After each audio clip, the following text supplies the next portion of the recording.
Hello and welcome to Fireside Fairytales. If you've never been here before, my name is Rory, and you're listening to Varietal Literature's YouTube page, which is a cozy little corner of the internet for folks who like narrative, like me, and like the little crop of potatoes that's growing in my live chat right now. If you are watching this live, you can join in on that live chat. We'll try to discuss the stories that we have, and I'll answer questions if I see any, although I am no great expert. If you're not watching live, though, you do have the benefit of being able to go down to the description below and you can click on any of the timestamps, which will jump you ahead to the stories, though I will say these are interconnected tales, which I'll talk about in a minute. But I do recommend, if you're interested in the Black School Saga, as I call it, it's not really a saga, but it is a connected set of events with common characters. If you're interested in that, I would start with the first one. I wouldn't skip ahead to the other ones. I see Uncle Kitty's in the chat that says, I wonder if this will be like the Skolomance? Do you mean Schoolomance? From the Romanian myth? I don't actually know that term, actually, now that I think about it. It's probably just a word I don't know. I don't know why I'm trying to turn it into an English one I don't. Actually, we'll talk about this in a minute. This is a folklore cycle based on a real person. Jum Store says, Sup, Jum Store. Good to see you again. Tammy Morelli says, good evening, everyone. Tammy, I hope things are going better for you. I know you were having a rough time. Jump Store says, took some time away from the fam to come to the stream, celebrating Passover. Excellent. Good time for food, I imagine. What sort of dishes do you look forward to from Passover? Also, happy Passover. I see GS in there, says happy Passover, Jump Store, and I see Crazypedia says, heya, Crazypedia, thank you for joining the chat. I won't waste your time, but I will say, if you are not watching this live and you do think I'm wasting your time and you just want to get to the stories, a reminder, there are timestamps in the description below. The Schoolomance was referenced in Dracula. It's a school for wizards run by the devil from Romanian myth. Well, in that case, it definitely has a lot in common. Yeah, maybe. You know, full disclosure, I don't think I've ever actually read Dracula. I know that's a crime for a person in my position. You're welcome to cancel me. The button to cancel me will appear on screen soon. But yeah, I just didn't.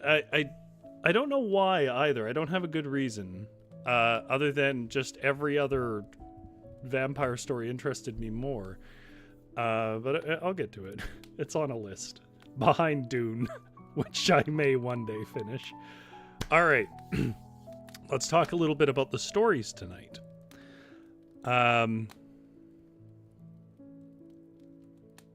Uncle Kitty, there is a similar arrangement here, but different enough. I'll say that much. Jumpstore says, always got to look forward to the desserts most of all, but my great aunt makes awesome matzo ball soup. Yum, yum, yum. I'm not a soup fan really, but I make well, when I could. I can't now. I made a special place in my heart for matzo ball soup. Okay. A little bit on the stories tonight. And then I'll do what you're here to hear, which is the actual stories. So this is, I call it a saga. Saga isn't super strictly defined, but I think you could probably argue it's not. It is comedic at its core. It has a very Bugs Bunny quality to it, as a lot of the folklore that we read does. And well, most folklore cycles are usually composed of disconnected stories that come to orbit similar tropes. When you say folklore cycles, that's usually what you mean. Sometimes it's a common character that makes that folklore cycles hang together, like Frau Gauden, one of my favorite characters, the female leader of the daughter hounds of the Wild Hunt, which I've talked about many times.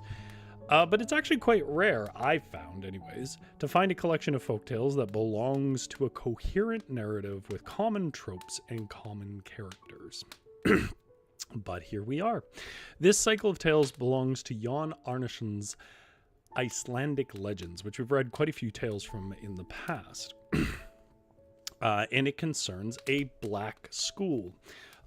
Black, I'm just going to get ahead of this here. Black here is very strictly defined as being a reference to the black arts, to witchcraft and wizardry. At this point, especially in this story, understood to be a function of the studies of the devil. So in that sense, it is a magical school for wizards. That's kind of secretive. So it's a bit like Hogwarts, but evil. Also, like Hogwarts, if you think about it for more than 10 minutes. More specifically, though, it concerns itself with one of the attendees. And if you're from Iceland, just going to say this right now, I'm sorry. I'm not great at pronouncing a lot of things in my life, but I think there are a few things in my life I'm worse at pronouncing than Icelandic. I apologize. When I hear you speak your language, it is beautiful, and then I hear myself say it, it's terrible. Feel free to watch another stream of this story. I'm sure it exists. For the rest of us, Sœmundur, a man who seems to have been a real person in Iceland who lived around the 10th or 11th century. And according to the blog, the blog from Your Friend in Reykjavik, which is a tour service in Iceland, but they also maintain an interesting blog on this sort of stuff. He was a learned man who brought tithing or legalized tithing in Iceland in the 10th and 11th century. So he's a known character of history that doesn't seem to have anything to do with the folklore. And in that case, he is actually quite similar to what Faust is in German folklore. And if you don't know about that, check out my Fireside Fairytale. There's a little playlist of it on the channels. Maybe a year ago, maybe 2 years ago. It's called What is a Faustian Bargain Anyways? It remains one of the most popular videos on this unpopular channel. But he's a very Faustian character in that way, where there's a bit of lore that follows him around, where he kind of has a magical nature based on education. You know, it's a part of that sort of, if you're learned, you must know magic and weird tricks and dark mysteries, and people distrust you, which was the case with Faust and where a lot of those cycles came from with him. And I think it's probably likely to be the same here. But what I do want to really emphasize here is sometimes we feel like we're reading something very obscure. I'm going to show you a picture really quick.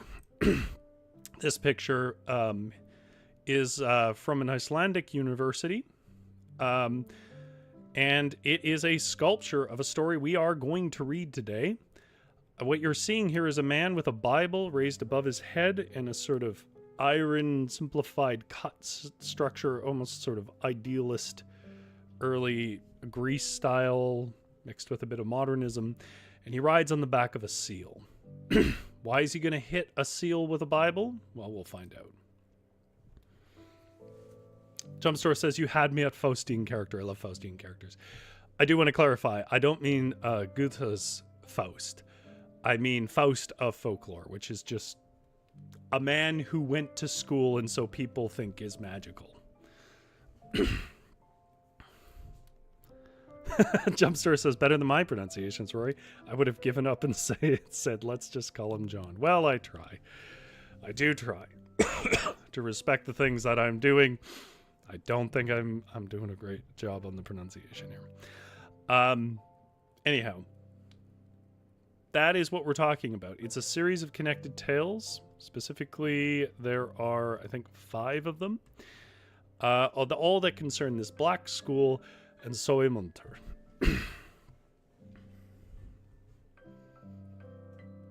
And also, now that we're back and on our 4th year of this channel, just like Zevia, you'll wish it was better.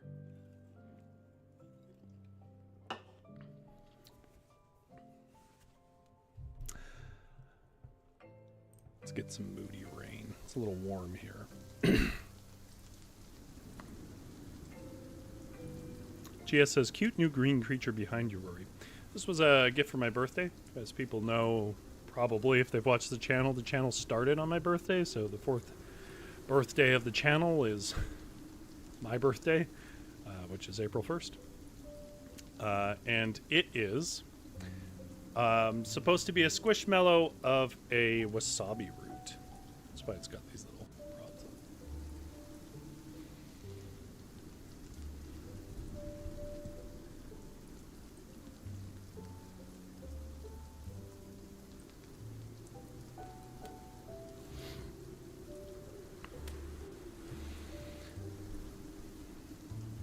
Our first tale of the night is called The Black School, and it is the first of several connected tales about this school that come to us from Jan Arnason's Icelandic Legends, a very famous Icelandic collection of folklore from the 19th century.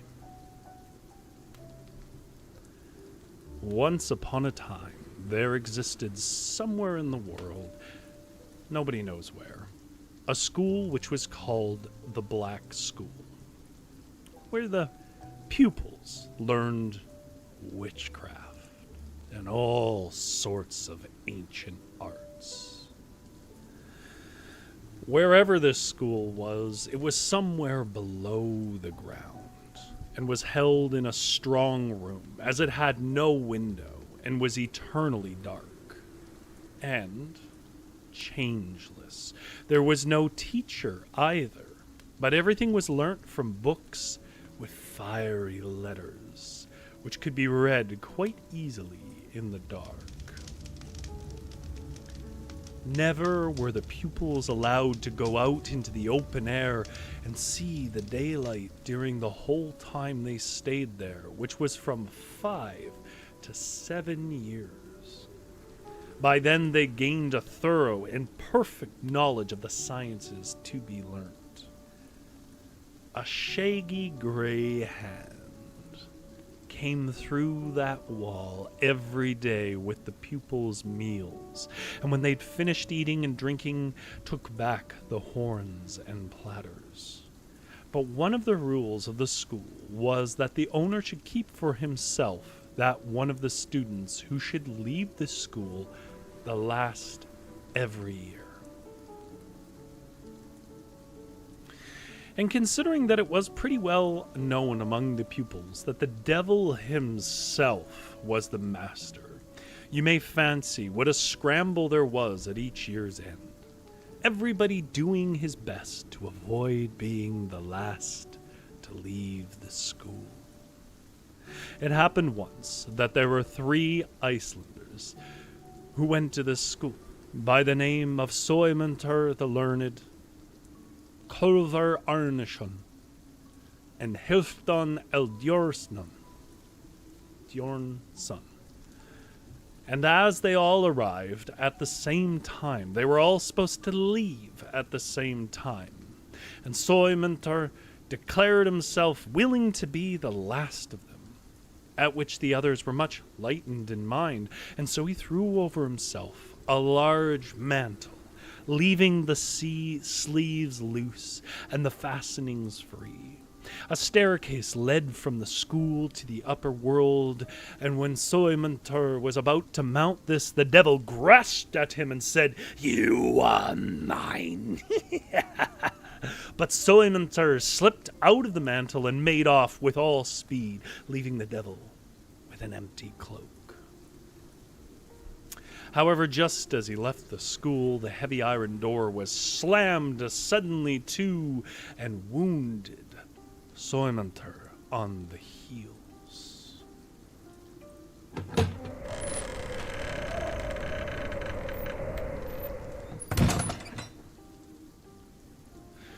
Then he said, "That was pretty close upon my heels," which words have since passed into a proverb. Apparently, I don't know, maybe that's the case for Iceland. I haven't heard it here. Let me know if you have. Thus, Sœmundur contrived to escape from the Black School with his companions scot-free. Some people relate that when Sœmundur came into the doorway, the sun shone upon him and threw his shadow onto the opposite wall, and as the devil stretched out his hand to grapple with him, Sœmundur said, "I am not the last. Do you not see who follows me?" And so the devil seized the shadow, mistaking it for a man, and Sœmundur escaped with a blow on his heels from that iron door.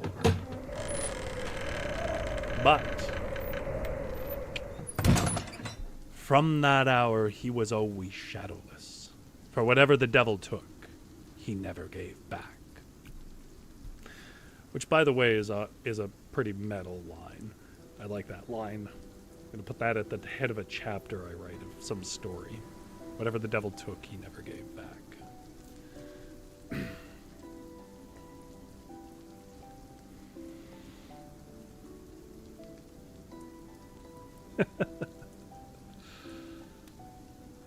Jumpstore says, "That reminds me, at work we had some cans of Zevia on the table in the break room, and 3 days later they're still there."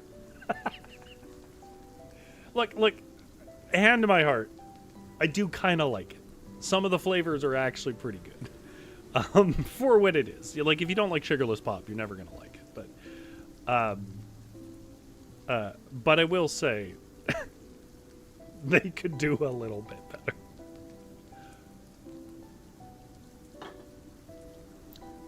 So that's our first introduction to Sœmundur. And it sort of... It does establish the tropes of this. Which is, Sœmundur, he doesn't really get punished for flirting with the devil's knowledge. And that is very unusual. Especially since, in history, he seems to be an explicitly Christian character in his actual life.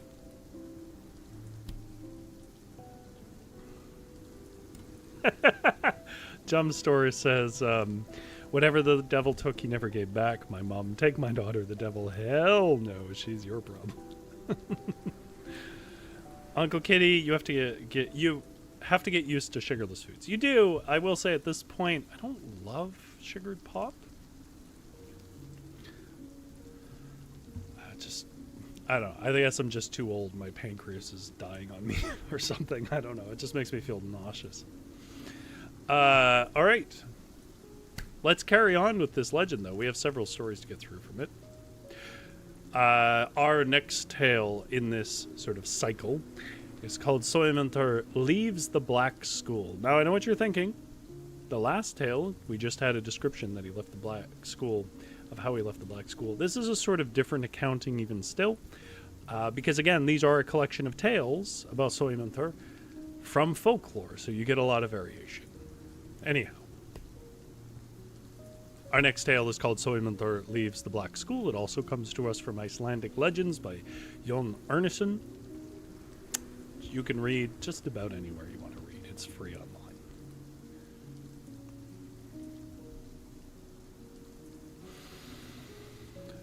When Sœmundur was abroad, and well he stayed in the Black School, he forgot all about himself and his family, on account of how many wonderful things he saw and learned. He forgot at the same time his own name, so all his companions in the school called him Buft. One night, as Sœmundur was asleep, he dreamed the boy Arnason came to him and said, "Surely you act ill, Sœmundur, in entering the school, in forgetting your God, in giving yourself up to witchcraft, and in losing your Christian name. If you care aught for your future welfare, it is time for you to return."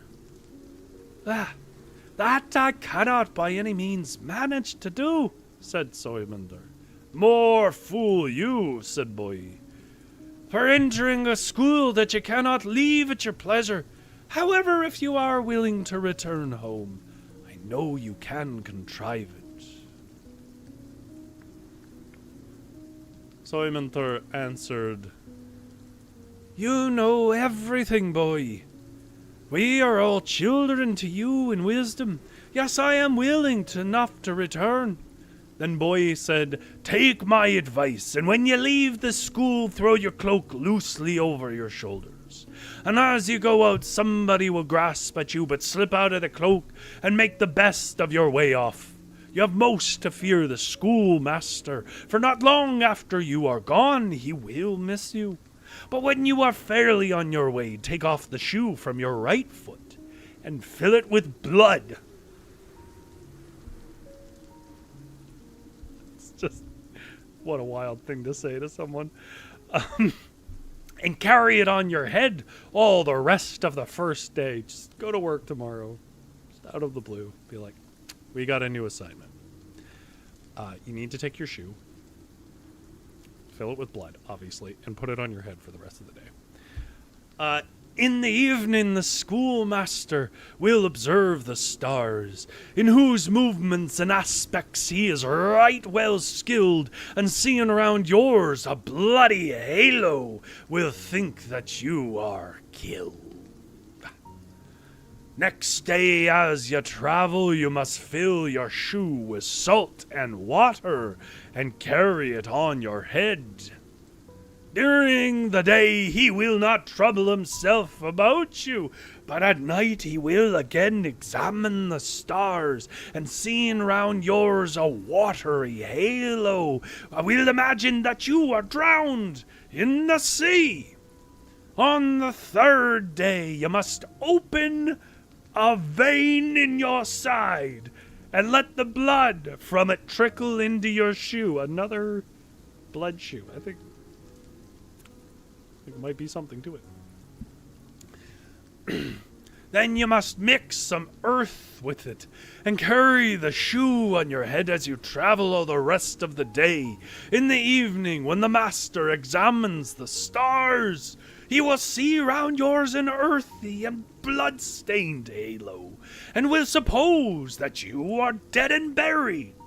But afterwards he will find out that you are alive and well, and will wonder at your cunning, and pride himself on having been the means of your learning so much wisdom. And at the end of it, it will be that he will cease persecuting you, and rather wish you well than otherwise." And with these words, Boy Arnason left him. And after all, it was in that very way that Sœmundur left the Black School and returned safely to his own country.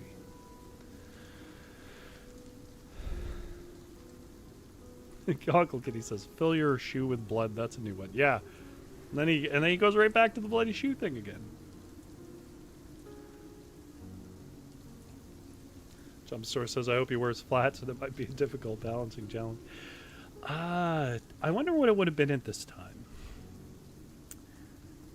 I don't know. I don't even know if it would have been a closed-toe shoe in the 10th and 11th century in Iceland. I genuinely don't know. I know that for most of history, the soles were like wooden. So, I don't know. Maybe it was like a clog or something. People are welcome. My little Google monkeys are welcome to go and see what they can find about 10th and 11th century footwear in Iceland.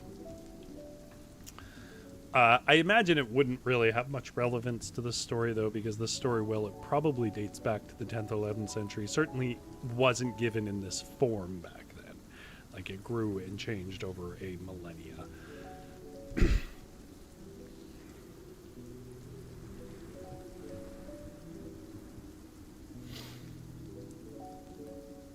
All right.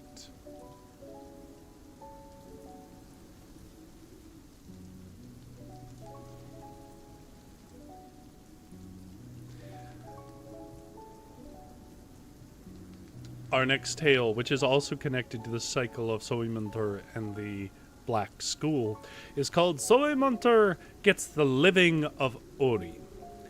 Or Oti, rather. And just a word on this. The living is a bit of a dated use of the phrase. It threw me off later because it's a little bit... It's misprinted in this book. It looks like it says hiving or heaving.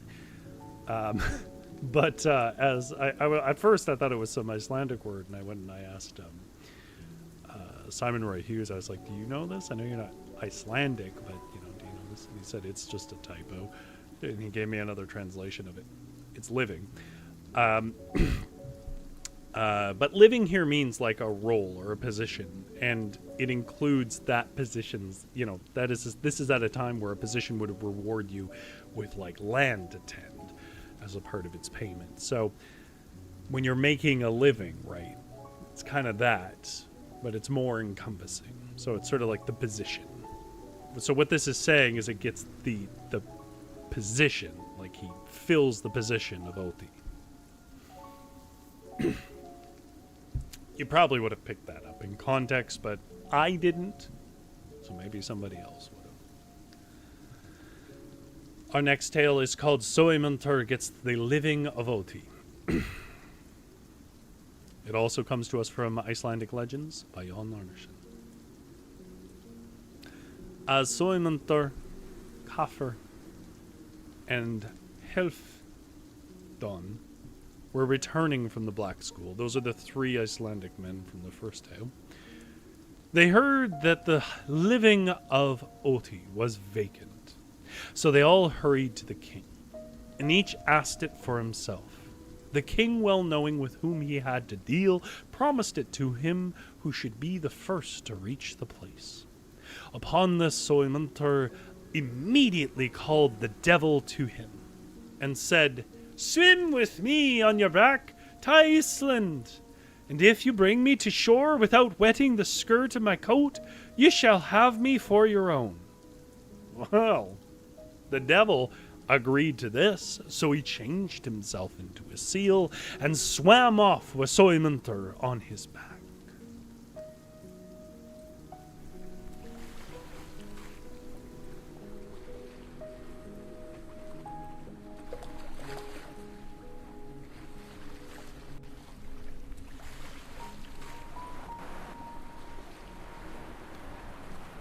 On his way, Sœmundur amused himself by reading the book of the Psalms of David, on his way riding on the back of the seal that was the devil, across the sea for the land that the king had asked them to race to.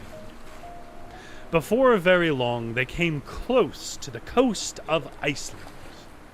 And when he saw this, he closed the book and smote the seal with it upon the head, and so that it sank.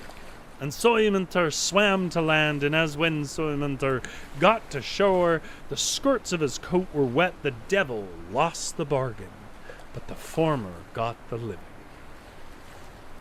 I do really enjoy that story, because it is genuinely clever. I can see why this is what the statue, I'm showing the picture again if folks are a little hard of sight. There is Sœmundur winding up with his Bible to strike the devil seal in the head.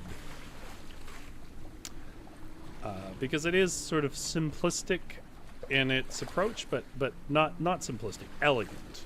More elegant than it often is.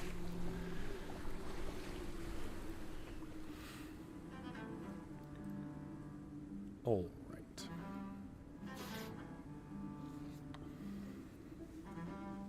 Now, of course, the devil is a spiteful character, and so our next tale concerns the spite that Sœmundur has elicited.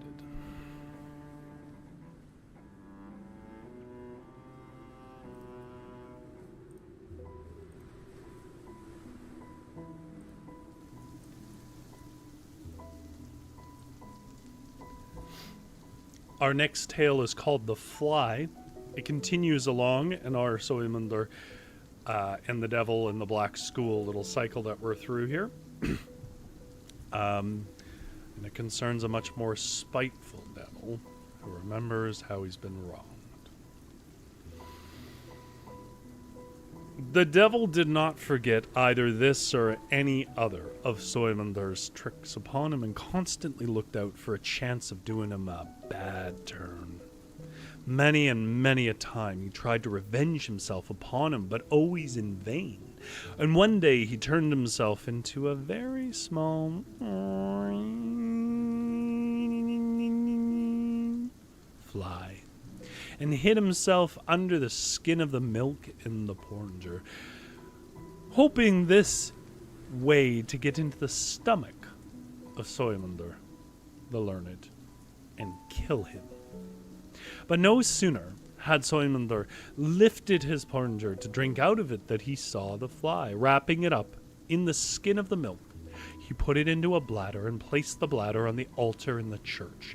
And so there the fly was obliged to stay till Sœmundur had finished performing the next service, which took a long, long time. And it is confidently told that the devil never enjoyed himself less in all his life. And when the service was over, Sœmundur undid the bladder and set the devil free. Quick question. If you captured the devil and he couldn't leave, why would you set him free? Alright. This is not the kind of conversation worth having about folklore, to be honest. But if anyone has a theory, they're welcome to share it. This is another one about sort of cleverness. And I think it's a tie, really, with the last one. There's a kind of stupid cleverness, like a stone-headedness to it, to its logic, that it works is so, despite being a bit daft in its conception, is so fun. For me, anyways. GS says, ha ha ha, forced him to sit through a long sermon. I mean, I've been through some long sermons. My pity with that devil.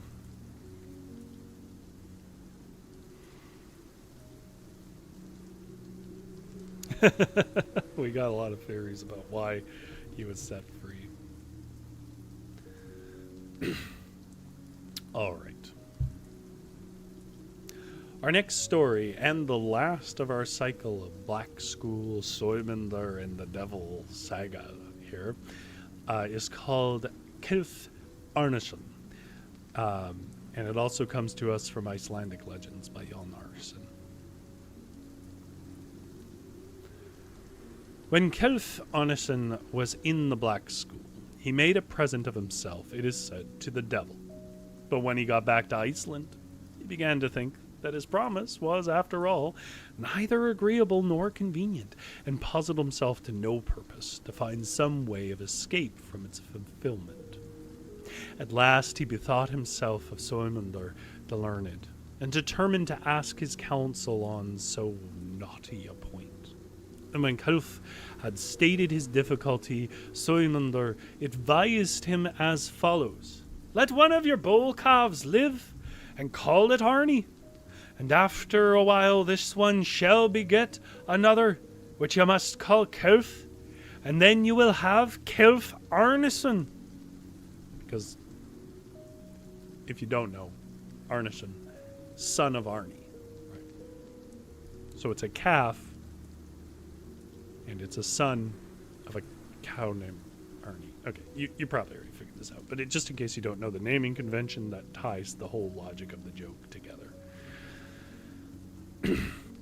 The other took his advice, and in course of time the devil came to claim the fulfillment of the bargain, saying, "You want Kalf Arnason?" "Oh, with all my heart," said the man. "What objection can there possibly be to that?" and forthwith went and fetched the second calf, which he presented to the devil, saying, "There, you have Kalf Arnason." And the devil could not deny that. He must needs put up with it, and though he grumbled at being played so shabby a trick. So off he went without Kalf Arnason, who died a natural death at a high age. Other things are related of priest Sœmundur. Interestingly, in none of these tales do they mention he's a priest, but historically he was a priest. The learned. And how he died.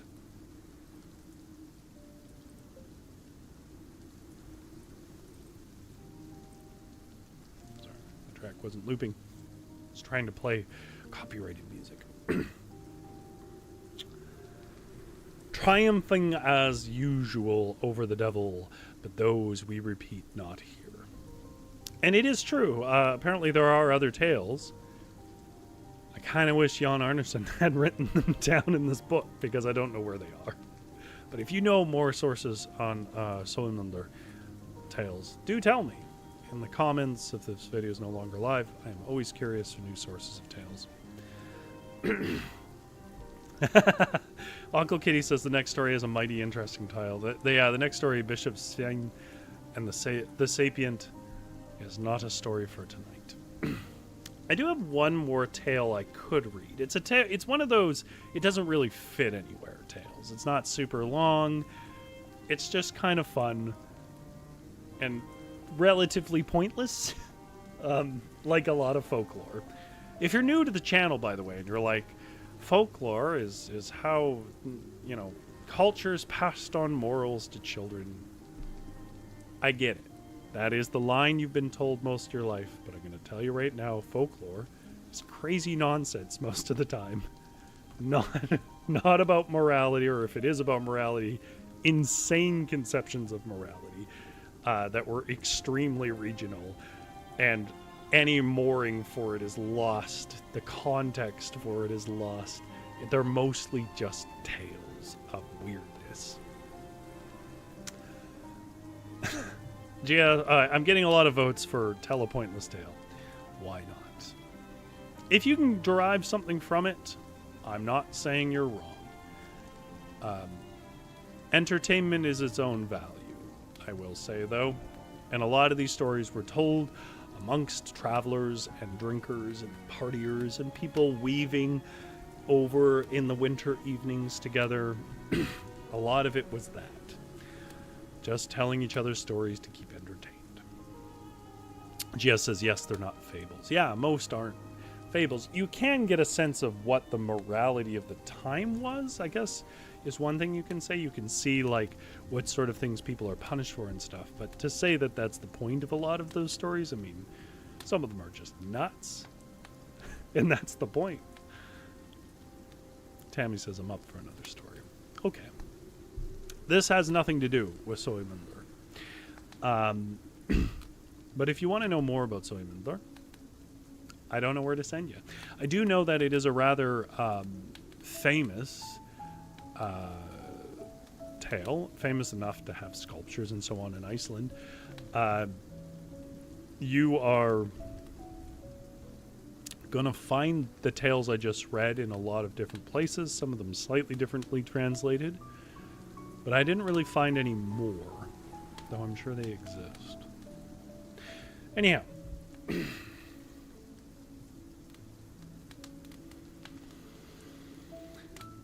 Our last little bonus tale of the night is called The Money Chest. It has nothing to do with Sœmundur, or the devil,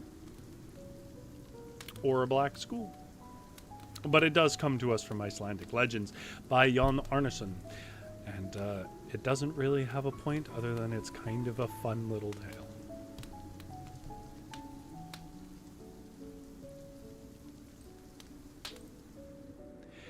It happened once upon a time that a large party of men were traveling together and pitched their tent early one Sunday morning on the fresh sward of a fair green meadow. The weather, for its part, was bright and warm, and the men, being tired with their night's journey and having tethered their horses, fell asleep, side by side, all around the inside of the tent. One of them, however, who happened to be lying nearest the door, could not, in spite of his fatigue, succeed in getting to sleep, and so lay idly watching the other sleepers. And as he looked around, he discovered a small cloud of pale blue vapor moving over the head of a man who was sleeping in the innermost part of the tent.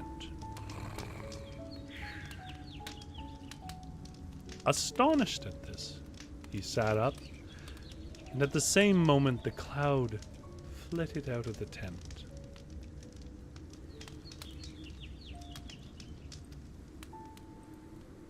Being curious to know what it could be and what would become of it, he jumped up softly, and without awaking the others, stole out into the sunshine. On looking round, he saw the vapor floating slowly over the meadow, and so set himself to follow it. After a while, it stopped over where lay the blanched skull of a horse upon the grass, in and about which hummed and buzzed a cloud of noisy blue flies. Into this the vapor entered among the flies. After staying a while, it came out and it took its course over the meadow till it came to a little thread of a rivulet, which hurried through the grass. Here it seemed to be at a loss as to how to get over the water, and it moved restlessly and impatiently up and down the side of it till the man laid his whip alone, which he happened to have with him, over it, the handle alone being sufficient to bridge it across.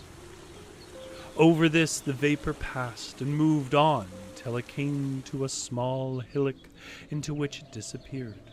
Now the man stood by and waited for it to come back out again, which it soon did, and returned by the same way as that by which it had come. The man laid his whip, as before, across the stream, and the vapor crossed the handle, and then it moved on towards the tent, which it entered, and the man who had followed it saw it hover for a minute over the head of the sleeper, where he had first seen it, and disappear. And after this he lay down again and went to sleep himself. When the day was far spent and the sun was going down, the men rose, struck the tent, and made preparations for beginning their journey again. And while they were packing and loading the horses, they talked on various things, and among others, on money. "Bless me," said the man who'd slept in the innermost part of the tent. "I wish I had what I saw in my dream today." "What was your dream? What did you see?" asked the man who'd followed the vapor. The other replied, "I dreamt that I walked out from the tent, crossed the meadow, till I came to a large, beautiful building into which I went, and there I found many people at revel in a vast and noble hall, singing, dancing, making merry. I stayed some time among them, and when I left them I stepped out from the hall and saw stretched before me a vast plain of very fair green sward. Over this I walked for some time till I came to an immensely broad and turbulent river, over which I wished to cross but could find no means of doing so. And as I was walking up and down the bank, thinking how I could possibly get over it, I saw a mighty giant, greater than any I'd ever heard of, come towards me, holding his hand the trunk of a large tree, which he laid across the river. And thus I was able to get easily to the other side. The river once passed, I walked straight on for a long time, till I came to a high mound which lay open. I went into it, thinking to find wonderful treasures, but found only a single chest, which, however, was so full of money that I could neither lift it, nor, though I spent hours over it, count the quarters of its contents. So I gave it up and bent my steps hither again. The giant flung his tree across the river as before, and I came to the tent, went to sleep from sheer weariness. And at hearing this, the other who had followed the vapor was mightily pleased, and was laughing to himself, and said, "Come, my good fellow, let's fetch the money. If one could not count it, no doubt two can." "Pass the money," replied the man. "Are you mad? Do you forget that I only dreamed about it? Where would you fetch it from?" But as the other seemed really earnest and determined, he consented to go with him. And so they took the same course as the vapor had taken, and when they came to the skull, "There is your hall of revel," said the man who had followed the mist some hours before. "And there," he said, when he stepped over the rivulet, "is your broad and turbulent river. And here the trunk the giant threw over it as a bridge." With these words, he showed him his whip. The other was filled with amazement, and when they came to the mound, having dug a little way into it, really and truly discovered a heavy chest full of golden pieces, and his astonishment was not a whit the less. On their way back to the tent with their treasure, his companion told him all about the matter, whether they complained of the weight of the money chest or gave up counting its contents in despair. The history relateth not. Gia says, so these Black School tales predate the Dracula novel by a pretty substantial amount. The Black School tales go back to the 10th century. So, if Dracula came out in the early 20th century, isn't it? Am I remembering that wrong? Somebody in my chat will know. I know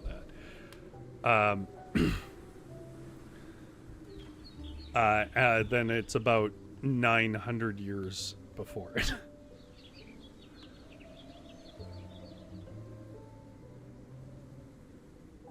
Yeah, maybe, Uncle Kitty, yeah. I don't know a ton about the Roman line of lore.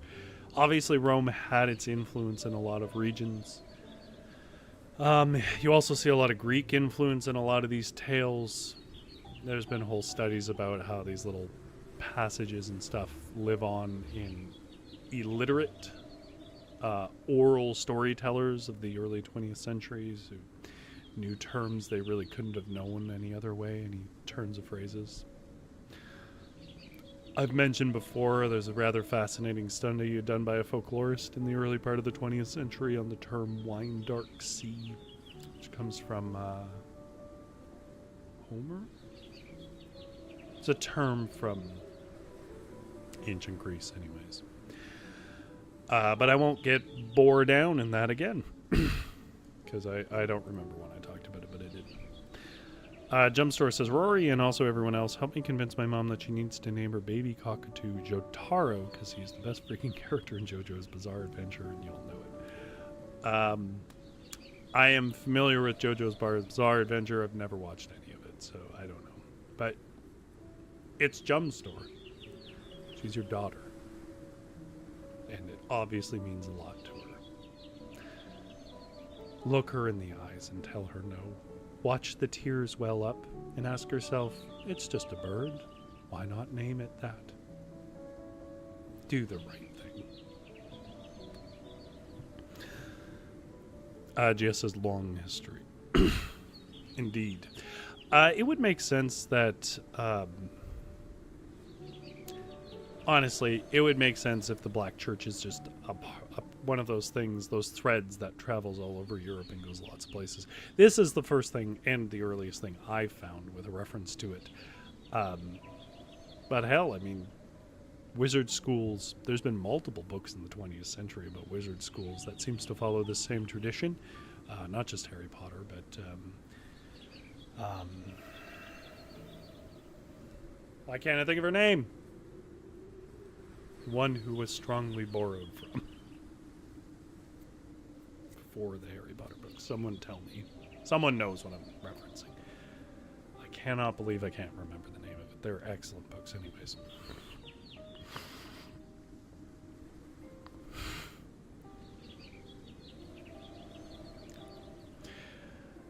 Jumpstore making macabre but fair points.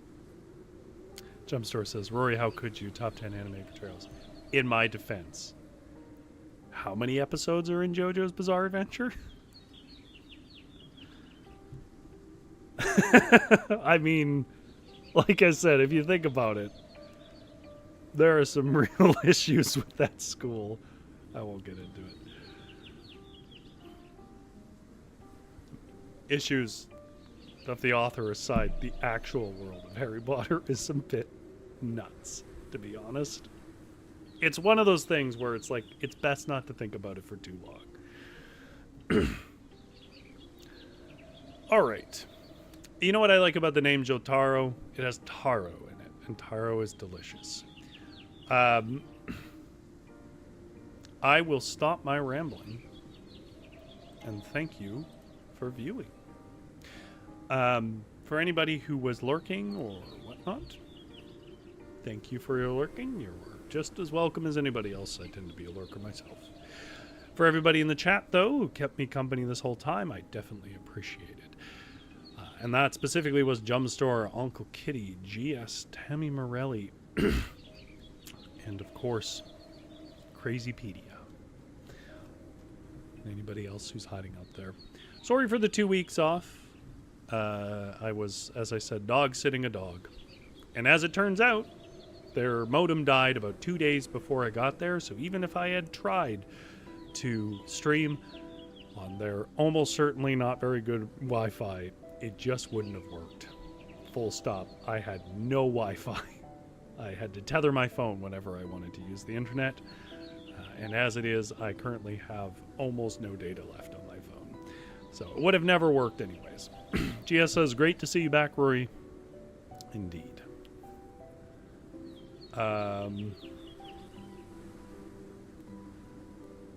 Yeah, I'm not a dubbed person. I would rather hear the...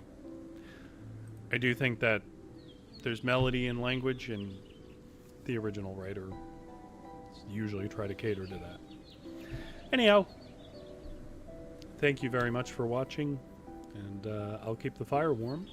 You have yourself a good sleep.